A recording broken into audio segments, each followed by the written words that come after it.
Today's episode is brought to you by Source Forensics. Are you looking for a video conversion service? Well, look no further because I got one for you. If you are looking for fast, efficient, and honest, Source Forensics is your go-to. Since 2003, they have been converting weddings, baptisms, sports, and other videos. They have become a reputable and well-known video conversion service. Their team is up for every job, managing projects with the skill and experience their clients have come to expect.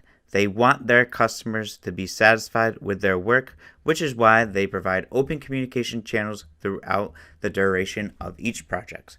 Trust Source with all your precious memories stored on various legacy formats, VHS tapes, DVDs, CDs, mini DVDs, cassettes, old vinyl, and 35mm slides.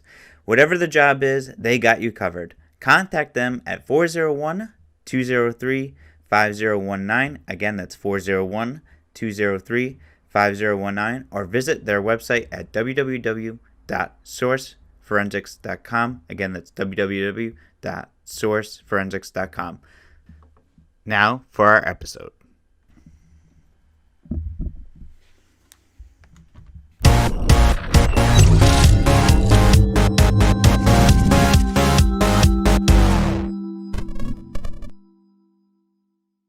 Here we go. Let's restart this one again. On today's roundtable, I have some of the greatest coaches in the state of Rhode Island and a part of Connecticut as well too. And I welcome on head coach of North Smithfield boys soccer team and the assistant varsity coach to the boys basketball in North Smithfield, Coach Korytowski, the head coach of boys basketball at Middletown, Coach Kevin Lendrum, the head coach of boys basketball at Wheeler High School in Connecticut, Coach Neal, the head coach of boys basketball at Mount St. Charles, and the president of the Rhode Island Basketball Coaches Association, Coach Henry Coleman, head coach of boys basketball at St. Patrick's Academy, Coach Greg Rack, and retired Rogers coach and Hall of Famer of the Rhode Island Interscholastic League, Coach Jim Psaras. Guys, welcome on to the show. Thank you very much for being here, and Happy New Year as well. Starting the new year off. Happy New Year, Jeff. Same to you, buddy. Happy to be here. Thanks, guys. Coaches, I want to ask you. This has been like a crazy year with COVID, and you guys are starting off in the late season. Some of you guys are starting on the 4th. Some of you guys are starting on the 11th. And I want to get your insights of how do you. One, did you think you would ever see something like this, a pandemic like this in our lifetime? And two, how in your coaching career did you think you would ever experience this, and how would you handle the COVID situation? If Coach Coleman, would like to start us off, go ahead. Obviously, it's going to be a unique situation. I've already had some meetings with my players, and basically I told them expect the unexpected at any point throughout this season. Just obviously a lot can be as far as occurring at any point in time. The whole program could be shut down for a variety of reasons with this pandemic. Biggest thing I've been preaching to them throughout this off season is we have to be in shape, ready to go for the fact that this season is going to be a lot more condensed, and the fact that we're not going to have any non-league games to start. We're going right into league play with every game counting towards playoffs. So just to try to get that mindset with the players, and hopefully we can hit the ground running as best as possible. And Eric, you faced this already. So how would you, your players have played with masks and soccer, how did you guys approach it, and how well did you guys, handle it during the soccer season? What are you guys looking forward to in the basketball? Yeah, I mean, soccer was a little bit of a different animal. We have a lot of soccer players that, play basketball for us as well. And they're kind of a little cocky, we've already done this. And then we had, an open gym, and all of a sudden, this is a lot worse indoors than it is outdoors. So I'm and basketball is a completely different sport. The conditioning for it is a lot different. Soccer, you get some breaks even when you're on the field. Basketball's constant, go, go, go, go. So you don't really have the downtime that you would have in soccer per se. But it's just getting the kids, like Coach Henry said, it's just getting the kids in shape and making sure that they can handle the running up and down the court with the masks on. And it is a whole different animal that a lot of these kids have never experienced before. And our message, like we had during soccer season, we're already telling the kids now is every day you got to be all out because, as Coach Henry said again, you can show up on a Monday and that's your last day. You just don't know when it's going to end. Us as the coaches, we just want to see the kids get through the whole season, but you have to be realistic and know that you may come in one day and that might be your last day and there's nothing that you can do about it. So you just got to keep coming every day, prepared, ready to rock and roll, and there's no off days. And Coach Cobleigh, what are your thoughts on that as well? Well, I tell you what, we're going to find out real quick. We are only able to do conditioning for the next 2 weeks in cohorts, 4 guys per half court. Looks like we're not able to start games until February 1st, which is going to give us a short window as we won't start practicing with a ball until January 19th. I think like everybody else, we've preached to guys, stay ready. That way you don't have to get ready. We are going to have to, I'm already, we've told guys, like Henry said, you know what, you don't know when your last game is going to be. So we're going to prepare accordingly and give everybody, a lot of chances to play, because I don't know what our conditioning level is at this point. So even at a small school like I'm at, we're going to end up forcing us to play a lot of guys, I believe. We don't have the luxury of one sport athletes. Our guys play 2-3 sports, every guy on our roster. And soccer and cross country and all that ended about 2 months ago. Yeah. So I have no idea what the conditioning level is. I'm going to find out probably Monday. And I think I'm the oldest guy here, and I've never seen anything like this in my lifetime. But it's not what happens to you. And I said this ad nauseum. It's not what happens to you. It's how you react to it. So you are going to have plans and understand that those plans are going to be screwed up, and you're going to have to go again, and you're going to have to make adjustments on the fly. Hopefully we get through this. Yeah. And Coach Psaras, so how would you approach this in this certain situation if you were in it? I think the teams that have the experience are going to be ahead of a lot of the teams. You're going to have to get off. I think number one, you're going to have to get off to a fast start, because am I correct, Henry? Top 5 in each side. That's correct. Okay. For Division 1, 2, Division 3, it's a little bit different. It's top 3 out of 5 for the 3 leagues. All right. So no matter what, you're going to have to get off to a fast start. So, and I think 2, your depth is going to be really important. And at some schools, you don't have the luxury, at the smaller schools, of that depth and the quality. And I think the third thing is you're going to really have to focus on the most important things, where, as the season goes along, you have so much time to go and touch about things and slowly build everything to where you want it and peak, hopefully at the right time.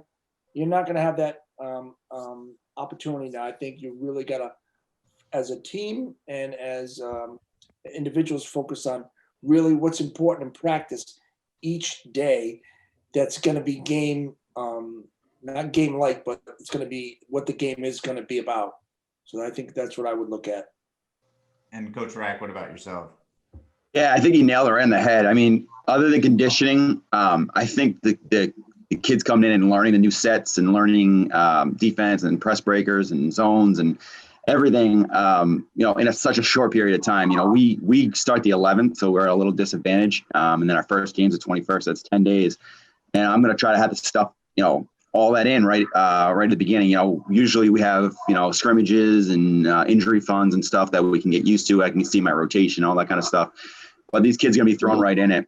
And obviously, at St. Pat's, we're so small that, I have 4 seniors coming back, and then the next 4 guys on my depth chart are all freshmen. So we're going to be at a disadvantage with that. They have no idea what my system is. I've showed them a little bit, but we haven't been able to practice. And those, other than the conditioning stuff, I think the cognitive stuff where kids have to pick up sets and they have to pick up how I run my defense and all that kind of stuff. I think that's going to be a big adjustment for the kids in such a fast time. And we, the last game, if you make it, is February 21st. That's a month and 10 days. So it is you have to start right away. You have to put your foot on the gas and hopefully kids respond and pick it up right away. So yeah, I think that's a big adjustment for this year. That's huge. And Coach Lendrum.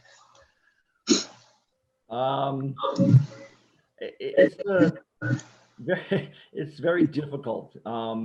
If you look at like how this whole year has been from January to now, like everything has just been up in the air and you don't know what's going to happen. You don't know what's going to happen from minute to minute. I'm looking at things like socially distancing during timeouts. Like how are you going to diagram a play if everybody is 6 feet away? Like in Coach Greg's talking about, having to put in, a lot of things very quickly, which everyone has to do. I don't see there's not enough time. I really don't personally. So I'm kind of going at it a different angle. I'm looking at it like the seniors that I have, I have a lot of kids who aren't playing. I don't know if I'm going to have a JV team, but I have a lot of kids not playing. Like, Greg, you're a little bit different than yours. I've got 6 seniors, but really only a couple play, and will have played in the past. And I've got 5 or 6 sophomores, and I got a load of freshmen, but they're not anywhere near ready. And I got no juniors right now, so it's I'm just gonna the seniors are excited to play, to do something. They haven't really done anything for so long. They just want to.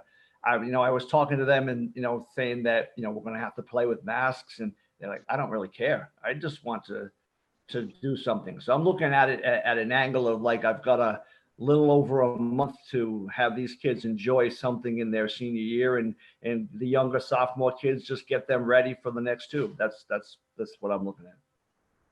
It's good. It's a good approach. I mean, it sounds like just awful situation for everyone. It's just a difficult situation. It feels like everyone's going through it all at the same time. So it's just like you have to look at it a different way and approach it a different season. Depends on how you want to approach it. And like I think Coach Psaras has made the good point as well, that the teams with the older group of guys and that played with each other are going to have the best benefit from this whole situation.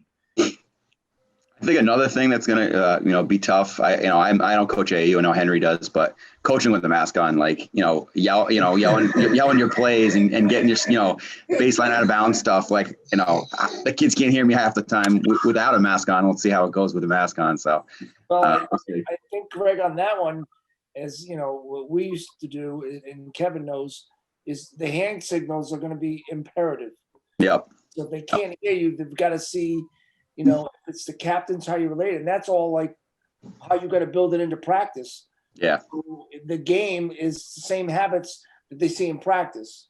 You know what I mean? Right. So it's to be something that people are going to have to say, okay, you can't hear me because of the mask. Well, what's the other way that you can? It's visual. 100%. Yeah.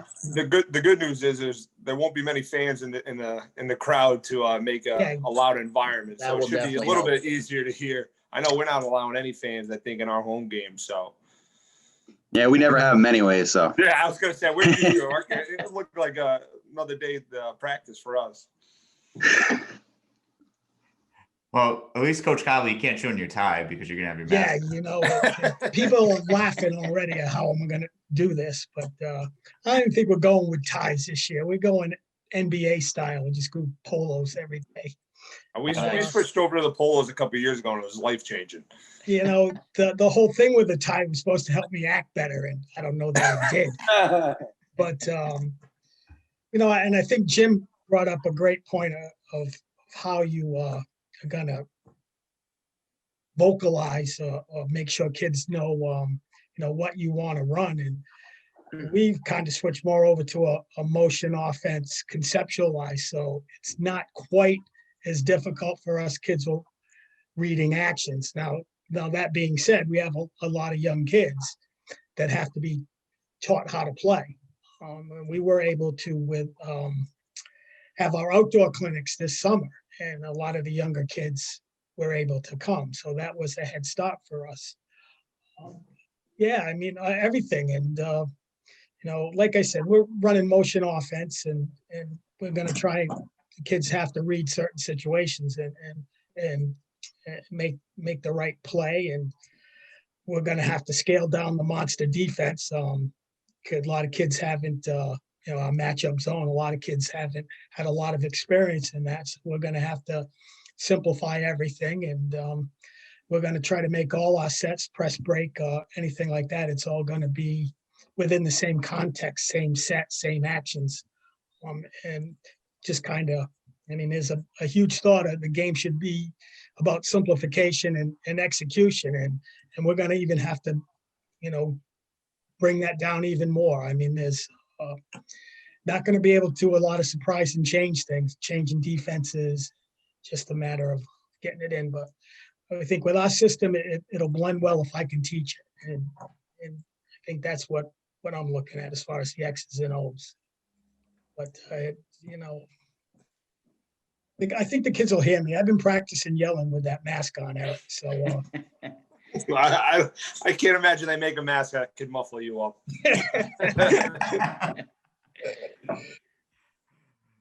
Oh, man. But all right. So, it's a tough season for all of us. And, I wish, the coaches the best of luck with everything that you guys have going on. With all the issues than the kids do. And I think it's paramount as us as coaches that we display the right attitude towards everything. It's a medical concern. And one of the first priorities is to make sure your kids are in a safe environment. And, this just highlights that. Yeah, that's true. So it's a tough season, but at least you guys have one, and it's good for those seniors that are able to play and able to get out there. I want to move on to something a little bit different. I want to get some coaching insights from you guys, all great coaches here in this meeting. So let's say at halftime you're down by 5. At what point at a halftime do you make an adjustment, or do you stick to your guns?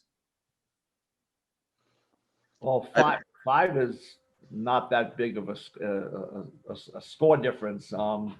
I think in that instance, you just, as long as things are working and the game plan is working, and it also depends on the other team. If it's a team that is top ranked in the state and you're down 5, you're ecstatic when you're at halftime. And, if you're playing, us, just playing. But if you're playing a team that's not that good and you're down 5, then you might, use some choice words to try to get them going. But I don't think you really need to change up what's going on. But again, it all depends on what you've seen during the game. I think it's more specific than, at least I think it's more of a specific question than a broad stroke for it.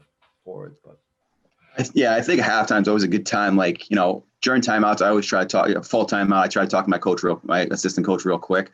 But halftime, I let the kids go in the locker room and I talk with my coaches, just go over a couple minutes. Like, what did you guys see? What adjustments we have to make?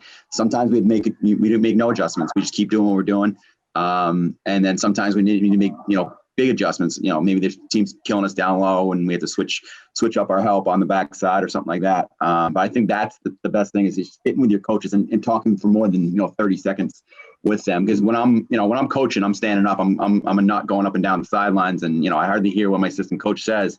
But halftimes allows me to talk to them in a calm manner for a couple minutes, and then go talk to the team and make adjustments. Whatever we think to do that game. Yeah, that's a great question, and I've thought about this a lot because our timeout, our halftime and timeouts are going to be shorter. And like Coach Greg said, we usually give the kids a couple minutes to go to the bathroom, get water, whatever. Coach and staff talks, and we usually talk. What did we do well? What did the other team do well? What did we do lousy? They do lousy. What can we, exploit? But usually when I think of adjustments, usually my first adjustment is we got to get kids to play harder is usually our first adjustment. And then we have to do what we do better would be kind of look into that second adjustment. And then it may be minor adjustments is how we're, defending pick and roll or a down screen or whatever. And then maybe we need another players and get different guys in that are going to do this. And then it's at that point we'll change up. Really not big wholesale changes. We'll play man and we play matchup zone in the half court. And our presses are mainly the same as our matchup zone. So we don't do a lot of real wholesale changes because we do a lot of scouting and we feel real confident in our game plans. But like I said, our first adjustment's always right. We need to play harder. Is usually our first adjustment. Play better, make your minor adjustments, get better, get different players in, or somebody who can do it better, and then make that wholesale change. That's kind of the way we approach it. Now, I'm going to have to probably get a lot smarter because I got less time to get all this done, and so Greg's going to have a big job to do this year to keep me focused and everything on that, and hopefully he's in charge of picking up the defensive adjustments. So,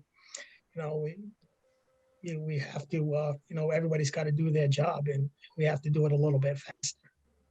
Yeah, we try to make sure that, like I have my assistant coaches have the stat sheets, shot charts, and have them. We look at them if where are we taking our most of our shots? If we're jacking up 18 threes, and we're not getting the ball into the paint, and we're trying to get the ball inside, we look at how many shots the other team's best player has taken. If we wanted to try to limit that person's shots, those are the kinds of things that I really look at halftime in specific, just to try to see if what we were doing, like what Neal was saying with, the game plan before the practice, if that's being followed, before the game, if we're following what the game plan and what we're doing is okay, and we're down 5, then we can, Good. keep that going, And those are The good other thing is, visuals. too. Go ahead, Henry. Oh, All you. okay. Thank All you. you. Yep. The other thing is too, as far as besides adjustments, sometimes we just try to remind the kids, whether as far as at some point we might be seeing their full court pressure. Don't, as far as slack off of a certain shooter. I know he struggled in the first half, but obviously the law of averages, at some point he could get hot. So just little details in the scouting report that maybe we haven't seen yet in the first half, but just to remind them that it could be coming at any point. Yeah, I think your preparation is paramount. The better job you do preparing, I mean, obviously, the less adjustments you're going to have to make, and the better job you do teaching to teach those adjustments that the kids can make it right off the bat and understand, what cuts they have to make, or what the other team's trying to take away. So, I think preparation and teaching, can save you a lot of headaches down the road. And as far as the timeouts, I think it was, how are you guys gonna handle that? Because we have social distancing timeouts, and so if I got 5 kids I have to talk to, that's 5 times 6 is what? Close to 30 feet away. I mean, has anybody thought of how you're going to do that? Because I'd like to know. We're thinking of maybe printing up things and having, almost like a bulletin board type things that we can wheel in. Yeah. So Coach Cobleigh, for what I did for soccer was even more challenging. I had 11 guys. We did the water break at 20 minutes, which was fantastic because in soccer, you really don't get timeouts, but we use that to our advantage, and that's pretty much what we did. Was we had a huge whiteboard, and it was like, hey, get in, and we kind of just drew out the X's and O's because I had guys standing 40 feet away from me, and I'm yelling, and I'm yelling to them, hey, this is what we got to look at. But yeah, I think, I don't know if that's where Coach Rack was going with it, but it's all about like visual cues. I think it's the short, simple visual cues. Hey, this is what's going on. This is how we got to correct it and kind of get out there. I think simplicity is going to be key this year. All right. My luck, I'll have all auditory learners. You might not necessarily have, per se, the bench area. I mean, it's going to be a completely different season. You might be using the entire half court at your end for a timeout to socially distance not only your players that are in the game, but the rest of your group. I mean, they might have to be on the perimeter on the baseline and on the sideline, and it's not going to be a is people are going to be able to hear what's going on down the other end. Yeah, exactly. So your preparation again and your experience is really going to be paramount. What you do in practice. Yeah, you gotta practice those situations too. All right, we got a timeout. Let's go. How are we social distance? We got a minute. Everybody get in your spot. Here's my board, and here's what we do. I think those are things within getting everything that we need to install, and those are other things we need to do at the beginning of the year this year. It's just to be prepared. Yeah, I mean, we always practice what a timeout look like. You're going to have to continue it, and even go in a Zoom ahead of time if you're allowed to do it with the kids to say, this is how, this is what we're thinking of. And then, as we go along, we'll have to make adjustments to that as well. But I mean, it's a constant, there's no answer. There's no playbook for this. You're going to have to lean on each other. Which is great. Like right now I'm learning stuff. I'm like, all right, yeah, I got to do that. I should be writing stuff down. Practice timeout like Exactly. That's why this stuff's great. Practice our layup lines or our pre-game warm-up stuff, in practice or the first scrimmage. And that, you have to find time and really use your time wisely to practice all stuff. And then in a scrimmage, it was the same thing. Like, okay, here's how we do a timeout. Point, the guards are here, the forwards are here. The position players that are on the bench should be in that area, either behind or behind you or behind the bench, the seats, depending on what your gym allows. And so there's things you got to practice, and that's why the time frame that you're going to have to practice, I think, is going to be so game-like anyways, but now more than ever to really kind of help feed certain processes along. The other stuff, it is what it is. And the other things that you might take for granted, maybe at your home gymnasium, you have chairs. On the road, you might be sitting in bleachers. So obviously you got to think of those two scenarios when it comes to timeouts, just things that we've never had to take into consideration that obviously are going to have a big impact, especially during those 30-second, 1-minute timeouts. You want to use every second to your advantage. That's great. How long are the timeouts for you guys? Will they shortened them again? We get 3 fulls with a 60 seconds, and then we're going to get 2 30 seconds. 2 30s. So they took one away? Yeah. Since we went to quarters, they took one away, 1 full. Yeah, I think we have three fulls, 2 30s, though I don't even know, because we're going to the 8-minute periods with a minute in between, 10-minute halftime. The regulations we got in about 3 pages, 4 pages long, and I'm trying to go through all of that and see where we can pick up certain advantages. But there's some I didn't even think of. Different gyms. You got chairs. We have small bleachers. Other schools have, like say Westerly got 40 rows. We got 6. So we have to space all our kids out during the game, and so that's something I didn't even think about. I think this stuff is baffling me more than the actual basketball stuff. We'll figure out a way with the basketball stuff, but it's these other things, and it's the other stuff. That's what I struggled with during soccer season. It's like the soccer stuff I'm fine with because I've been doing it for so long, but trying to get 30 kids to Central Falls without having them to drive their own cars and park there is a different animal. Yeah, and Eric, I don't like surprises when I go places either. I know. It's I want to know what I'm getting into, and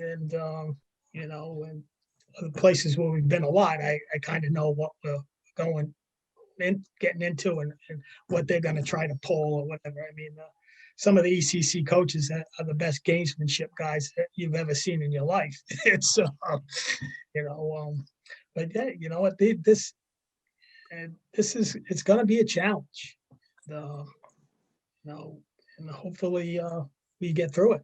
I just think I know in Rhode Island, I know, Coach B talks about the coaches group chat all the time, and how you guys are always talking with one another. And I think this year more than ever, you'll see a lot of camaraderie amongst coaches. Hey, this is what we're doing. This is what works out. Yeah. And so I hope to see that kind of grow this year, because it's gonna every novel idea that you can think of. I literally have a half a page full of it. I'm just taking notes as we talk, and it's like any little thing that could just help you get through the season is going to be vital. I'm not telling Henry a thing though. And the thing is too, assume he already knows. Oh, Yeah, Henry's got guys that have been at that school for like 7 years. that's true. That's true.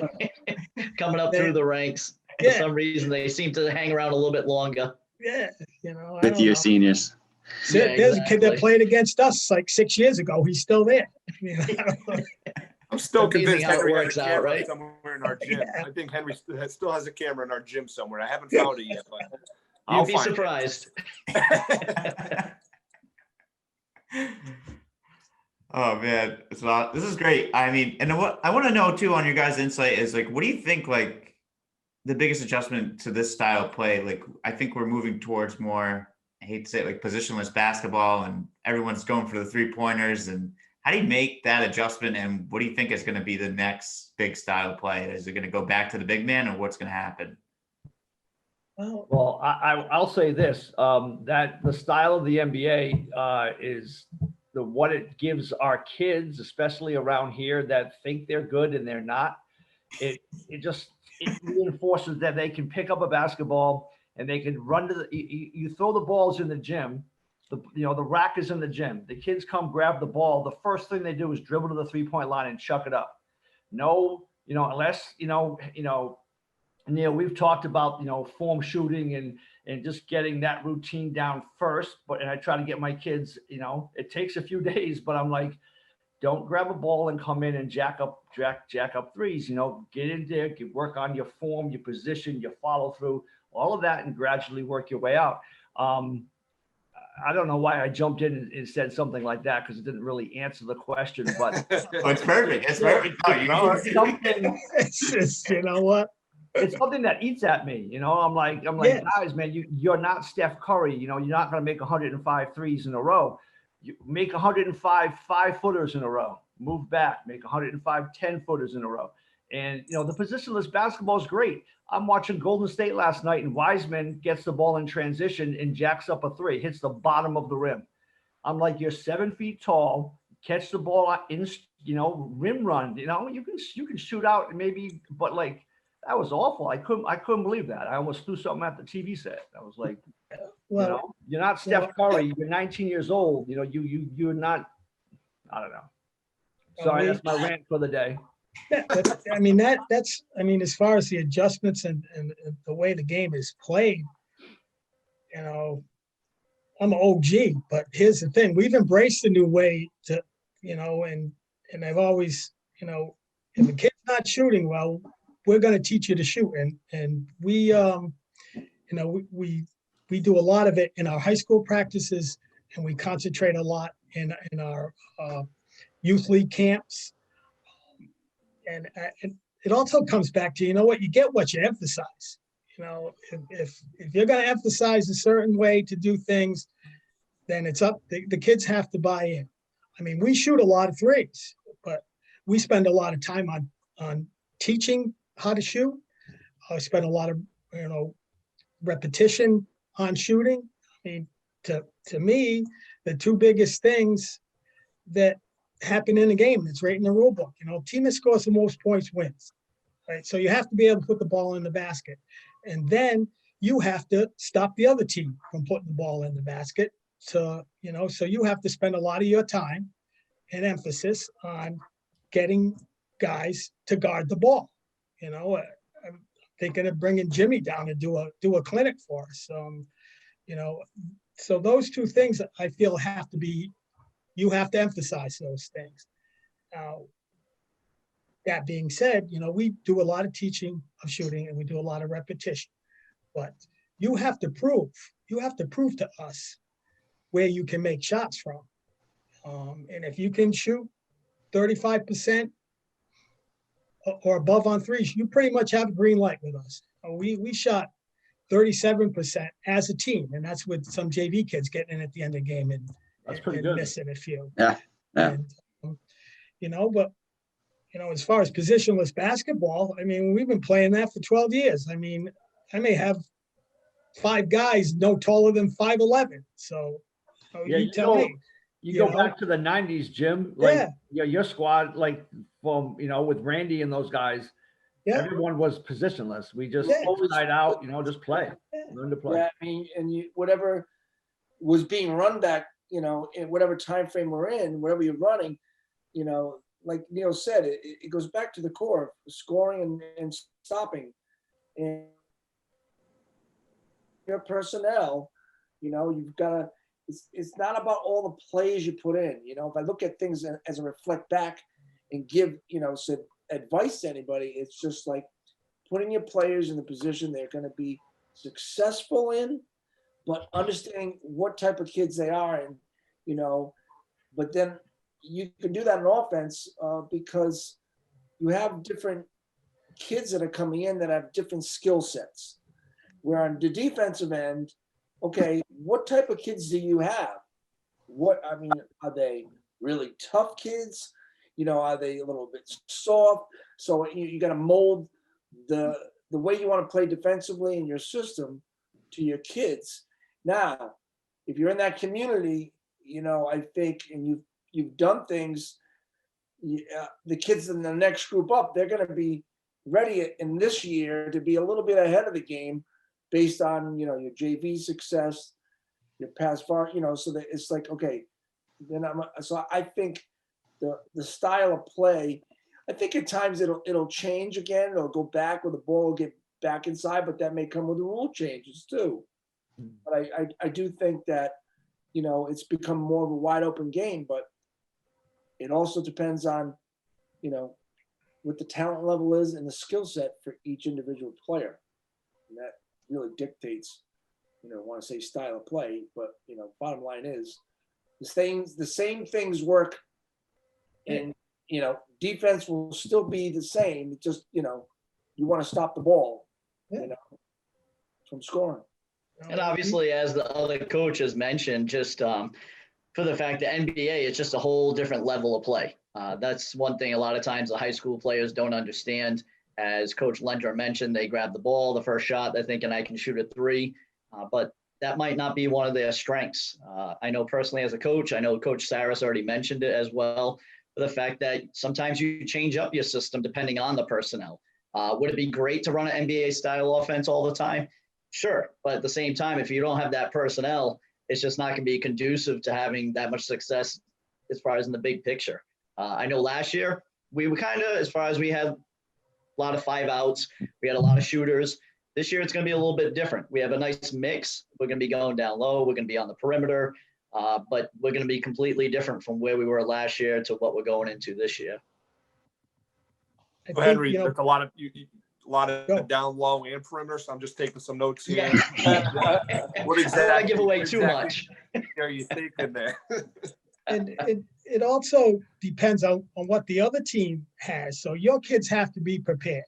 True. We teach all our kids how to post up. I mean, you know what? I spent 5 years with Coach Neal, and so we emphasize that. And there's always somebody out there that maybe you can post up. Even my 5'7" point guard, every now and then, he may have somebody who post up, and I got a 6'4", I guess is a big man for whatever you want to call him, but he's pretty quick. He's not not real strong, but he's quick. So it kind of depends on who's guarding him.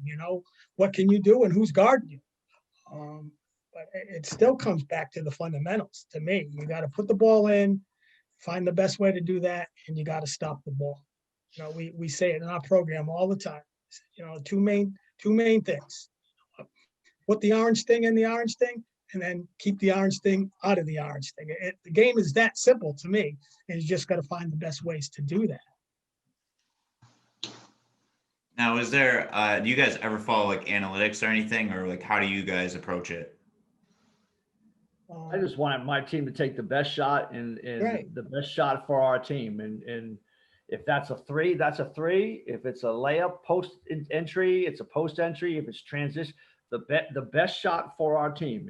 And you know, like I'm not sure who's one of you, I can't remember who it was. Someone said something about, I think it was Neal about talking about if you can shoot this percentage from three, then you're allowed to take that shot. And I was talking to Coach Psaras earlier this year about, trying to get it involved in practice where a kid can, because all my kids they all think they can shoot, and like none of them can.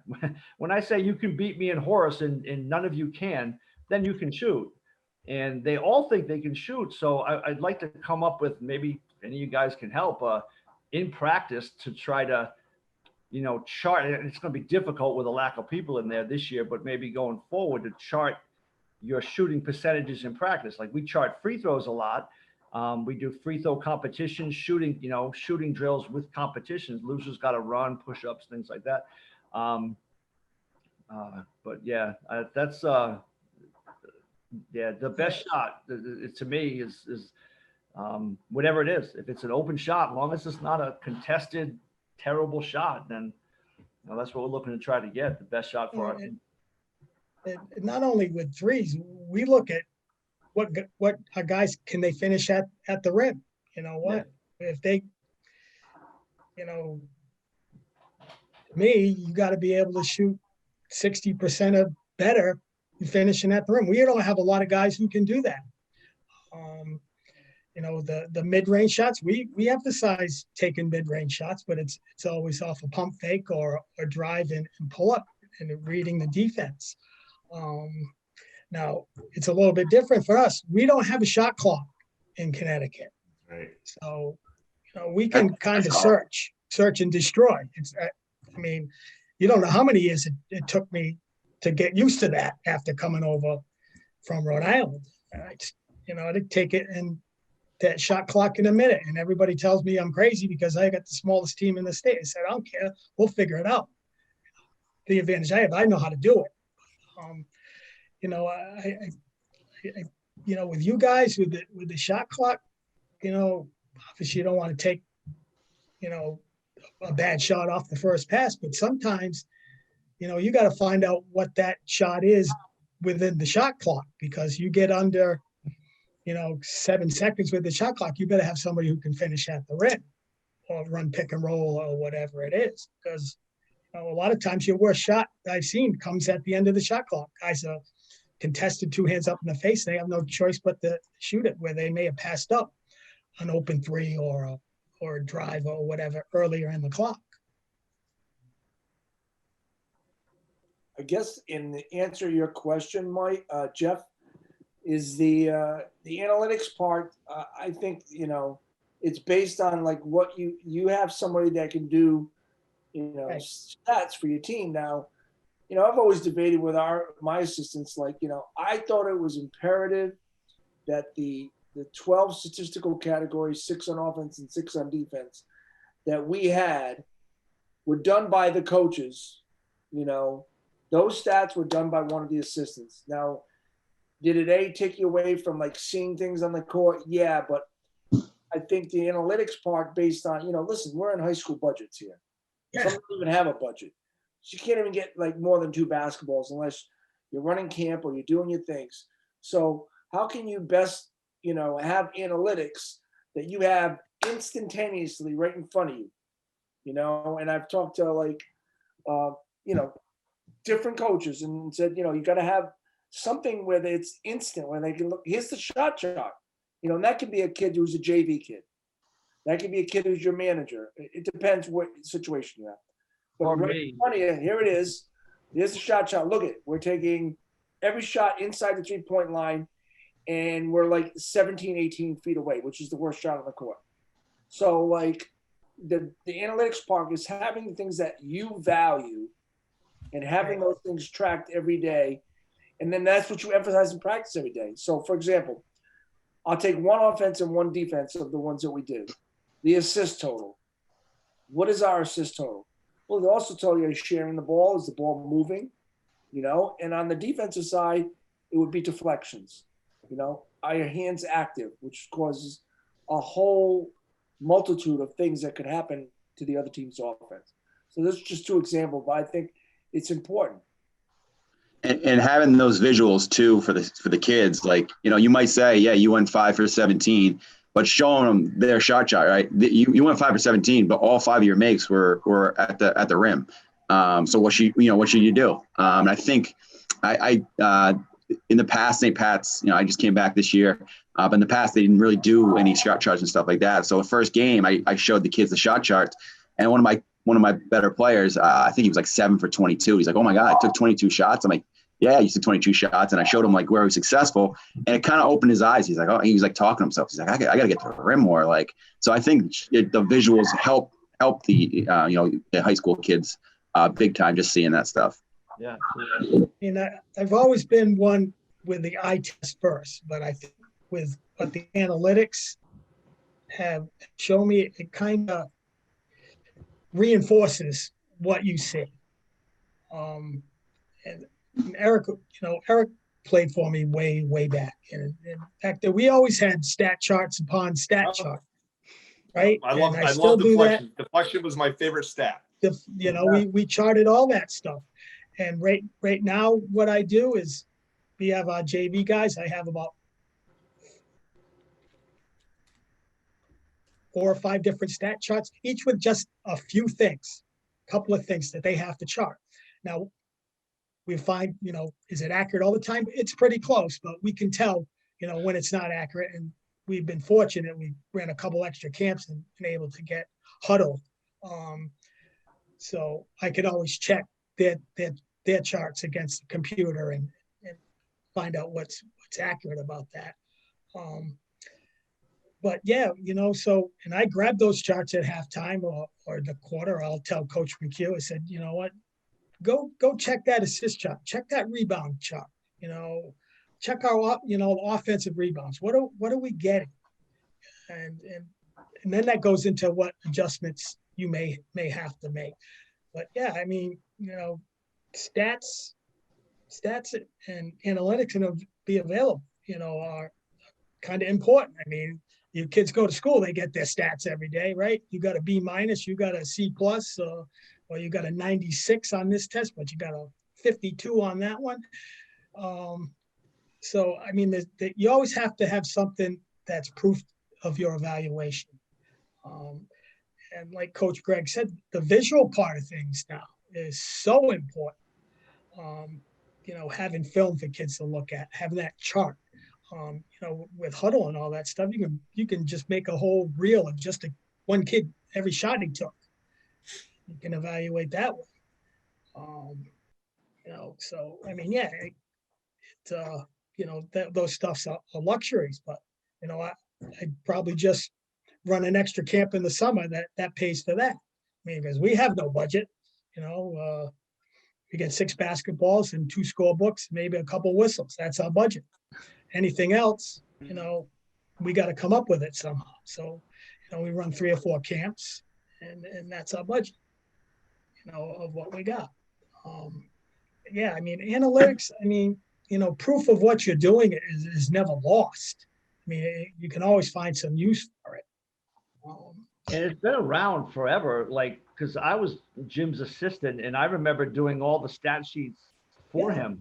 And we're going a long time ago, and we're charting deflections. And to me, I like other teams' offensive rebounds as that, and deflections are like energy kind of energy plays. And charges taking. Those are the things that you are engaged, and it's not necessarily the 3-ball analytics versus the 2-ball analytics. Exactly. But it's something that's been there from day one. I mean, it's technically so.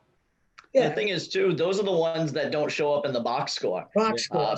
People open up the papers, they think, wow, this kid had 20 points. But on the defensive end, he gave up 22, 24 points because he wasn't getting back on D. So just all those little intangibles.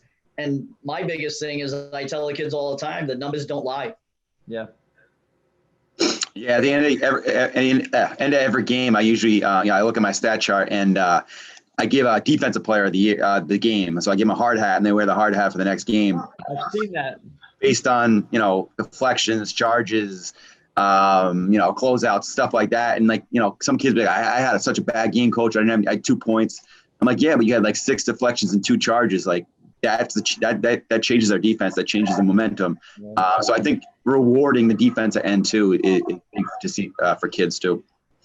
What we do at Wheeler is we take all those stat charts and we tally up, call them winners department points, and each stat has a different weight value, and we chart it every game. Kids get a grade at the end of the game, and then whoever has the most winners department points at the end of the year, we the big guys and the small guys, we give them each a plaque, and the kids rush to look at that leaderboard.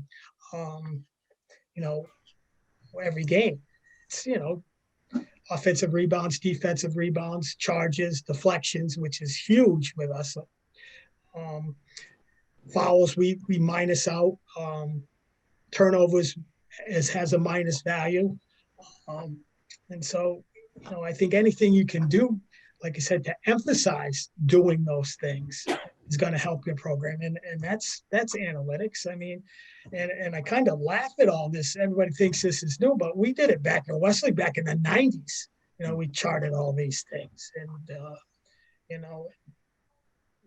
where shots were taken from, who could make threes, who couldn't, whatever. And probably some of the biggest battles I had with Coach Sylvester is that, if you're open in his program, you were supposed to shoot. And I used to fight with him all the time. But this kid shouldn't be shooting that much. That kid shouldn't be shooting. But now, as I go in my own program, I see the value of developing confidence and teaching kids, the most important things that occur in the game, making sure that we're better at that. Eric will tell you, and a lot of kids, I didn't want him shooting threes, but Coach Sylvester said, "Yep, let it go." And I saw the value of that.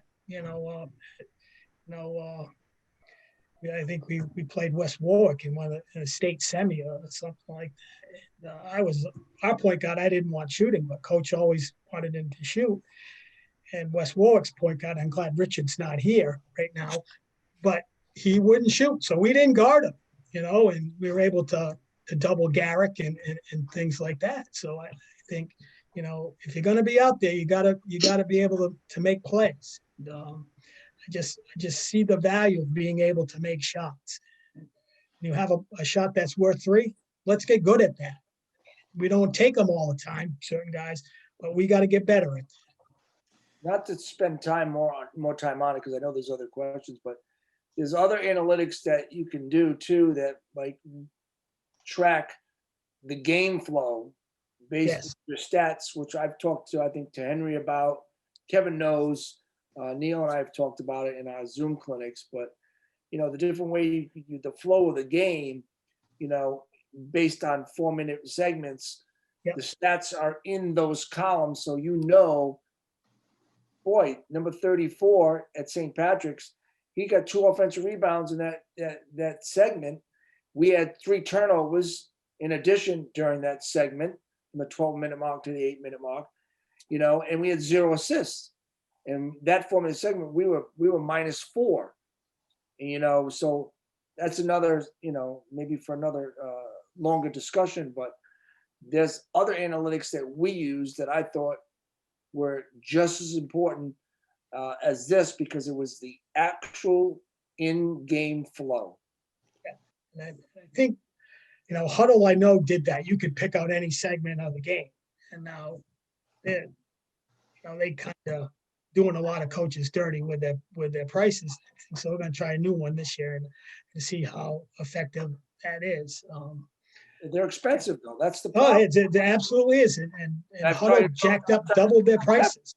I've talked to I can't even get my game films from last year because they want a storage fee to hold them. Right. They doubled their price. Well, how do you get around it? You just gotta. You can use an iPad. You can use a tablet. Yeah, there are a lot of good apps out there. We use paper and a pen. You're not going to go wrong with it. We do that too. Or a pencil. Yeah. That's what I do. I chart. I don't have huddle. Obviously, your schools, we don't have a big budget, and I just chart. I chart it myself. It takes me a while, but I learn from it, and after the kids learn from it too. We film every game, and we've only had huddle and stuff for like the past couple of years, but we used to film every game, and I used to sit home after the coaches meeting and try to make sense of the film. I'd be there 3-4 hours trying to break down film and seeing where this. And, so that's why I have young assistant coaches. They're better with the computers than I am. But to me, evaluation is there's doing, and then you have to evaluate what you're doing, and any tool that alleviates a lot of the time frames and whatever is invaluable to me. And and then like Jim said, the information is only useful to you if you use it. I mean, it's great to have all this stuff, but if it doesn't make any sense to you, or it's not of value to what you're doing, and that's kind of the way we see it. But I know one of the stats, or some of the stats we started really charting a couple of years ago, was kind of like the game inside the game, right? So, yeah, how many offensive rebounds are we giving up? How many points are we giving up off of those? How many free throws are we missing? How many layups are we missing? And then, hey, at the end of the game, if we're minus 12 in offensive rebound points and layup points, guess where the game went, And we tell those kids, those are the things that they can control, right? Sometimes you can't control a kid jacking up a 3 30 feet behind the line and banking it in, right? Sometimes that just happens. But the things that we can control, right? Again. Boxing out, making uncontested layups. And it's like that stuff that we have 100% control over. That's what we have to capitalize on. We did that at West. So we had the shot. You probably even had to fill some of them out. I was trying to figure out if I was one of those guys that you were saying that shouldn't be shooting. I was, I don't know. If no, I'd have told you till you think you know that. Is he trying to like some subtle hints here? Trying to. Definitely not. But understand that Eric, I bust him a lot, and but Eric played hard. He was always the offensive rebounder. He'd take charges, dive on the floor, which is a lot of the things that we charted, and get high point values in our point system. So usually, like I said, my first adjustment is always, play harder, and the guys who played the hardest stay in. Then if you can put the ball in the basket and stop the other guy, then you're going to play a lot. Yeah. Well, this has been awesome, guys. I think that's all I have for questions for today. I mean, I would love to do a part 2 because this has been so insightful with all of you guys, and have you guys rejoin. But this has been absolutely amazing. The insights and the outs of what you guys, just learning. It seems like everyone was learning from each other. I'm learning. I should take mental notes. I'm going to have to rewatch this and write some stuff down and to add to my book. But you guys have been great. I kept the chart. No, I got my notes right here. But if I'd love to do this again with the same group of guys and actually do maybe another part 2 of this. This has been great. Thank you guys for your time. Anything that you have to say before we sign off? Yeah, I just want to say that I'm always a Zoom away and having a conversation with anybody. I've told Henry this ad nauseum, and Kevin knows already that I'm always a Zoom away of talking to anybody, and always throwing ideas around, or just listening or answering questions and just getting feedback. So I'm there for anybody and any coach. And honestly, that's probably one of the biggest positives that I would take from this whole pandemic, is just getting onto this platform of Zoom and being able to attend many of Coach Psaras' 5-star Zooms.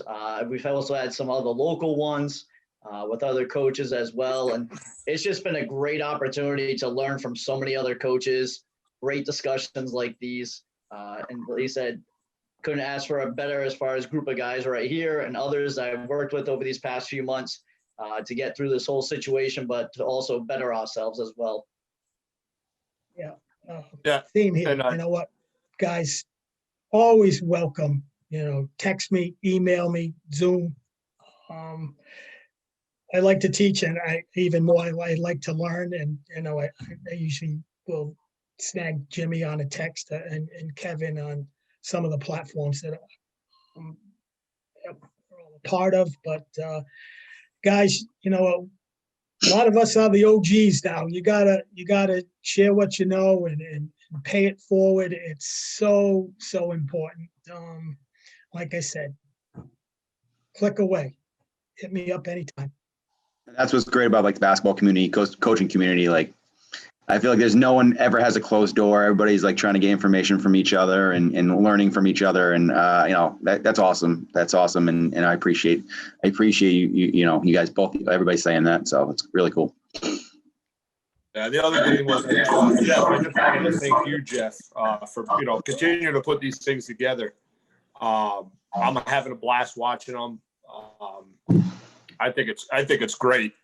And I think it just kind of gives, you know, the coaches and even the kids now are getting involved in it. And I think it's giving everybody a platform to kind of, you know, just kind of talk about their experiences, right? I mean, my wife doesn't want to listen to me anymore talk about, you know, where I got my start from or any of that stuff. But being able to talk about it and get on these roundtables is awesome. And, you know, I just want to, I don't know if you're getting the credit you deserve, Jeff, but this is some great stuff, man. Thanks, guys. Yeah, bravo. Absolutely. Awesome. You know what? Hello, Jeff.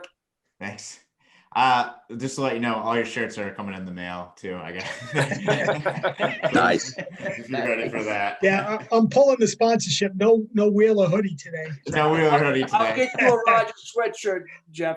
All right. I'll take it. I got a Rogers one. Well, Just no guys, mount stuff.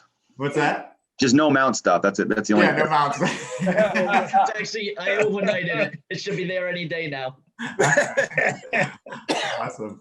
Well, thank you so much, guys. I really mean it. I would love to, you know, get this group together again sometime soon and, you know, continue a part 2 of the conversation. And, you know, I know everyone's season's starting up very soon. You know, good luck to everyone with everything that's going on. You guys are handling it the best way and, you know, overcoming adversity. And this has been awesome. And I love hearing everyone's stories about it. Thanks, Jeff. Thank you. Thank All right, you, guys. Jeff. Thank you, Great Jeff. job. Thank you, and Great thank job, you, Jeff. Jeff. Good luck, everybody. Thanks, Good guys. luck. See you guys. I'll talk to you. See you.